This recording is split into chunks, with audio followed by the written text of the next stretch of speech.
YouTube, I'm back. It is Jose Loves MMA.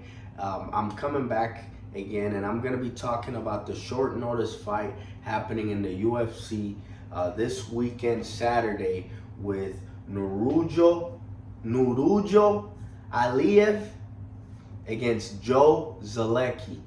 Nurullo Aliev was supposed to be fighting Yana Ashmoov. That was supposed to be a very high level match, very, very good match. And I was actually looking forward to watching that fight. And I actually have picked Yana Ashmoov, but he dropped out of the fight, so he wasn't feeling too confident. And now Joe Solecki stepped up. Joe Solecki is a guy that has a good record, or a decent record in the UFC, you could say, but a guy that the UFC definitely doesn't want to do any favors for, or don't want to give him any more nice matchups, because he was one of their prospects, and basically with him, he started getting his harder matchups whenever he's fought against anybody that's ranked or at a certain level. He's kind of underperformed. So he fought Jared Gordon, which was his first loss in the UFC. He came out and he took Jared Gordon's back. He took down Jared Gordon, but after that first round, Jared Gordon turned it up on him and started being the one going for takedowns, started piecing him up on the striking, and Jared Gordon ended up coming up with the decision win because he just looked like the fresher fighter towards the end.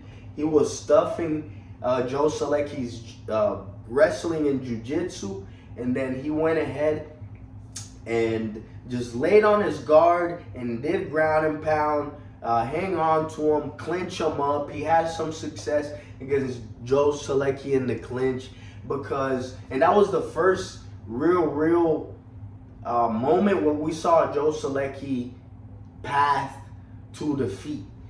He did get knocked out against Nicholas Mota, that is in the UFC currently, but that was in his younger days.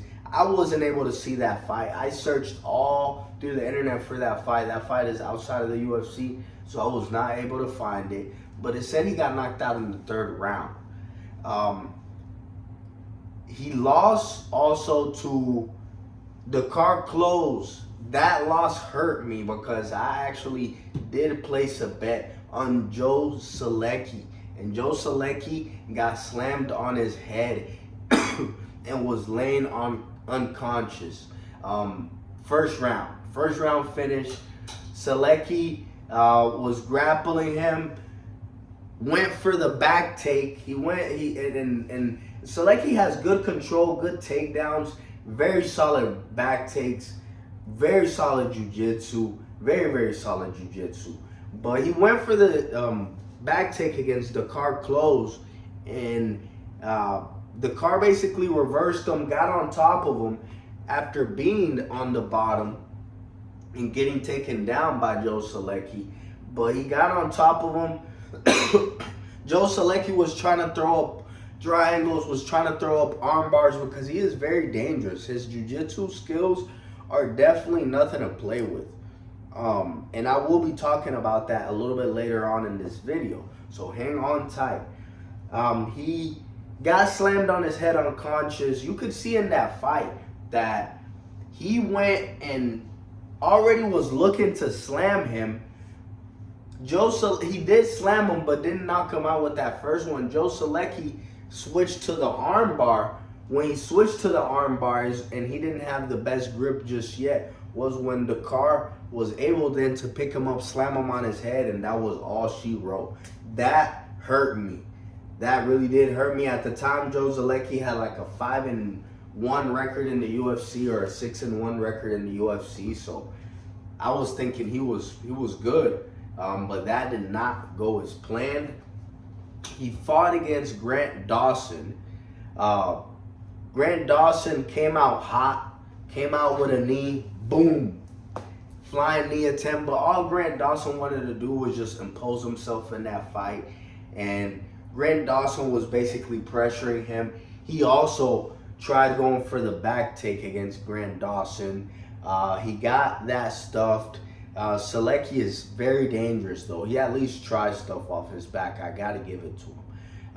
But once you really stuff all those submission attempts and those back takes and that control, Solecki can be controlled. He can let takedowns happen, because at the end of the day, I've noticed with Solecki, I watched his amateur fights I could watch. I watched all his pro fights before the UFC. I watched his UFC fights, the ones that I could find, most of them I did. And the one thing I could say about him is, since he depends on his jiu-jitsu so much, and he definitely only strikes, he only does striking because he literally has to.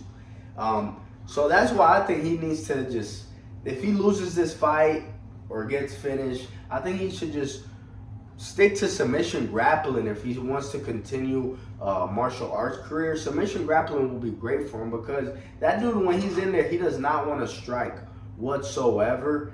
As soon as he strikes, it's to get close to you and get some kind of takedown, clinch, single leg.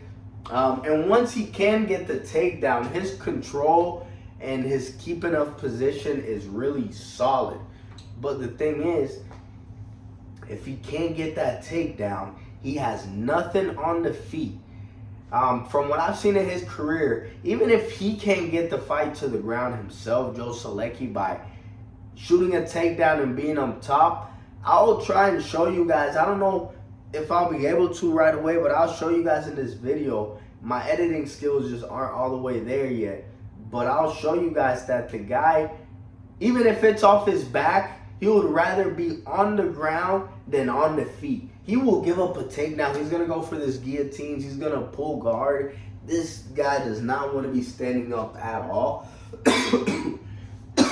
And this is where he's going to have some danger in this fight, because I've seen guys stay in his guard and not pass it, but just kind of ground and pound him, like Grant Dawson, rack up points like Jared Gordon, and get a win like that from controlling him. He was knocked out against Dakar Coles. I don't think that's a path to victory for Nurullo. Now I'm going to talk about Nurullo. Nurullo is 9-0. He's undefeated in his MMA career. He hasn't fought in basically 2 years. He's coming off of all wins, but he's mainly been a decision fighter. And I think this match, really, he's going to ride out a decision win, because he's coming off of an injury. And when you're coming off of an injury and you haven't fought in basically 2 years, you're not going to go in there just try and knock someone out just to Mike Tyson someone.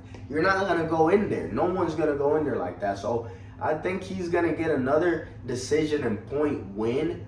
One thing that he has to be careful with, and I'm going to try and show that in this video as well, is every time he shoots for takedowns out in the open, he always leaves his head wide open to get guillotined. You could see it in the Alves fight and a few of his fights. He is open for that guillotine sometimes, but no one has beat him. No one has tapped him. He is a very good fighter.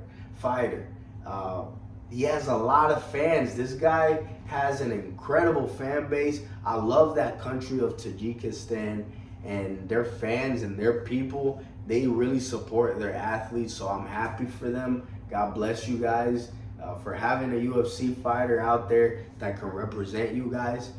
Another thing I'll say is he's kind of dirty. He bit Rafael Alves' finger, and that's why he got hit with a point taken off, point deduction in that last match. Let's not even talk about that too much, because hey, he still won that fight. He's a really good fighter, and honestly, I like that a little bit, because that shows that you're willing to do whatever it takes to win.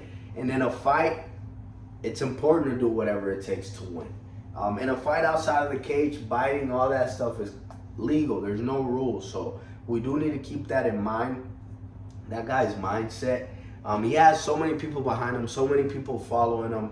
I uploaded that video previously on the fight that got canceled, and I've had so many people from his country watching that and supporting him. You guys are great fans.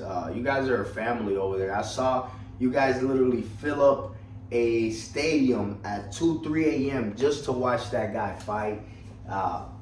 It's crazy. You guys are crazy and great people, and have great food. But something I was gonna get into is how he gives up his head every time he shoots in for those takedowns. He gives that up. And I think Joe Solecki and his jiu-jitsu skills are nothing to play with, which I've said multiple times. So I personally think that Nurullo has everything for him. I feel like Joe Solecki, his wrestling won't work against him. He doesn't have anything for Nurullo on the striking. Nurullo is better than him on all those fashions. But the thing that could possibly get him, and the only thing that gives me a little bit of doubt, is Solecki beating him by submission. I will be adamant about that. Solecki is a great submission artist. He has crazy back takes. His guillotine, I've seen him pull triangles off his back, all of that. Jiu-jitsu black belt, he can wrestle. He's the real deal when it comes to grappling. So I'm just afraid that Nurullo could make a mistake and get submitted. But that is the only path to victory that Solecki has, is for Nurullo Aliev to make a mistake and give up his back and get a rear naked choke loss, or come up and shoot for a takedown and give up also that guillotine and give up his neck. So the best way to bet this is both ways, to where you don't lose. And I have that in one of my videos. You need to bet a double chance in this fight, which has Nurullo by decision, which is his clearest path to victory he's going to have against Joe Solecki. Solecki is not going to get knocked out. I don't think so.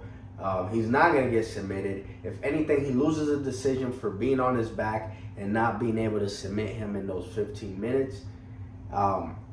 And I personally think that Solecki's only path to victory is that submission. So if you can get a double chance to play it both ways, I would bet that, or bet the over. But as you know, or could probably see with the odds have Nurullo at like -500, so it's not worth it to bet against him straight up. And they have the over under for -350, I think. So that's also not worth it either. Best way to do it, to bet this fight, is that double chance that Solecki wins by the submission or Nurullo wins by decision. And also another bet that might be good is betting that Nurullo lands the more significant strikes, or he gets his over in the significant strikes, because I believe the fight's going to go where Nurullo will be able to get him down to the ground, or will just stand and bang with him, because Solecki won't be able to get him down, and he's just going to piece him up on the feet, or just ground and pound him to a decision. So look for Nurullo to hit on the significant strike props, or just do that double chance. Y'all let me know. Let me know what you guys think about this more in-depth breakdown, and you guys have a good one. Good luck betting on this fight or on this card.